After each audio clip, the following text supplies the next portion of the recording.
స్వర్గీయ నందమూరి తారక రామారావు గారి వర్ధంతి జనవరి 18.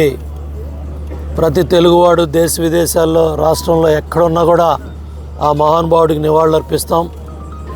మధ్యాహ్నం 3 గంటలకల్లా కనీ విని ఎరగని రీతిలో రా కదలిరా బహిరంగ సభ గుడివాడలో పెద్ద ఎత్తున లక్షలాది మంది ప్రజలు తరలి రాబోతున్నారు.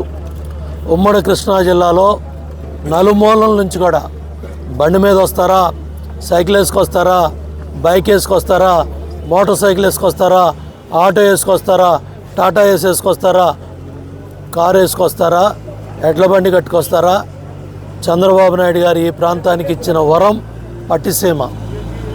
ఆ పట్టిసీమ నీళ్ళే ఈ ప్రాంతానికి లేకపోతే ఈ సంవత్సరం ఆ 10-20 బస్తాలు కూడా చేతికొచ్చి ఉండేవి కాదు. ఇవాళ ఈ బూతుల మంత్రికి పట్టిసీమ అంటే ఏంటో తెలీదు. పోలవరం అనేది చూడాల.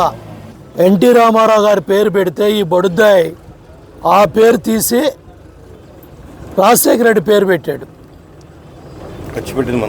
ఖర్చు పెట్టిన తెలుగుదేశం ప్రభుత్వం. ఆ రోజు హాస్పిటల్కి అభివృద్ధికి నిధులు తెచ్చింది తెలుగుదేశం ప్రభుత్వం. ఆ రోజుకి టిట్కో ఇళ్ళకి డబ్బు తెచ్చింది తెలుగుదేశం ప్రభుత్వం. నువ్వు బ్లాక్ కట్టి ఇవాళ ఉన్న వాళ్ళకి డ్రైనేజీ సదుపాయం లేదు, మంచినీళ్ళ సదుపాయం లేదు, చెత్త ఎత్తేవాళ్ళు లేడు. నువ్వు చెత్త కబుర్లు చెప్తా సొల్లు కబుర్లు చెబుతున్నావా? నువ్వు 1200 కోట్లు ఖర్చు పెట్టావా? మంచినీళ్ళు 100 కోట్లు తెచ్చావు.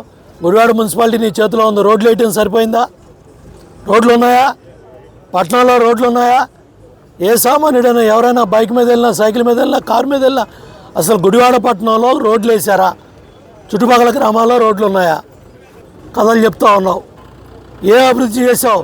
నువ్వు చెప్పే 100 కోట్లలో తెలుగుదేశం ప్రభుత్వ హయాంలో శాంక్షన్ అయినవి పనులు జరిగిన డబ్బుల్ని నీ ఖాతాలో వేసుకొని 20 ఏళ్ళు ఇక్కడ ఎమ్మెల్యేగా ఏడిసి రోడ్లు వేయడం చేతకాక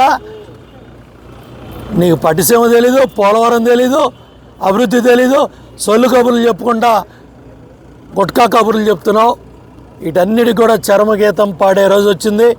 ఇన్ఛార్జ్ ఇక్కడ వెనుగళ్ళ రాము నాయకత్వంలో సోదరుడు రావు వెంకటేశ్వరరావు సహకారంతో నభూతో నా భవిష్యత్ అనే విధంగా పెద్ద ఎత్తున ఈ బహిరంగ సభ జరగబోతూ ఉంది.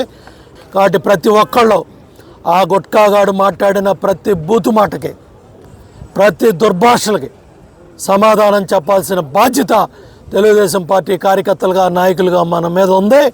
ఎన్టీ రామారావు గారి కుటుంబం మీద, మన కుటుంబ సభ్యుల మీద, మన అమ్మ మీద, లోకేష్ బాబు మీద, చంద్రబాబు నాయుడు గారి మీద, పవన్ కళ్యాణ్ గారి మీద, అతను వాడే భాష, అతను మాట్లాడే దుర్భాషలో వీటన్నిటి కూడా సమాధానం చెప్పాల్సిన బాధ్యత మన మీద ఉంది. ఇవాళ జగన్మోహన్ రెడ్డి బూట్లు నాకుతూ, వాళ్ళు ఇచ్చిన స్క్రిప్ట్ చదువుతూ, ఇవాళ నోటికి వచ్చిన బూతులు మాట్లాడుతూ, కృష్ణా జిల్లా అంటేనే ఈ బూతులాడి దెబ్బకి టీవీలు కట్టే పరిస్థితి సామాన్య మహిళలు కానీ టీవీల ముందాళ్ళు వీడి భాష వస్తున్నా, వీడి బూతులు వస్తున్నా కూడా టీవీలు కట్టే పరిస్థితి ఉంది. కాబట్టి వీటన్నిటికీ బదులు చెప్పాల్సిన బాధ్యత మనందరి మీద కూడా ఉంది.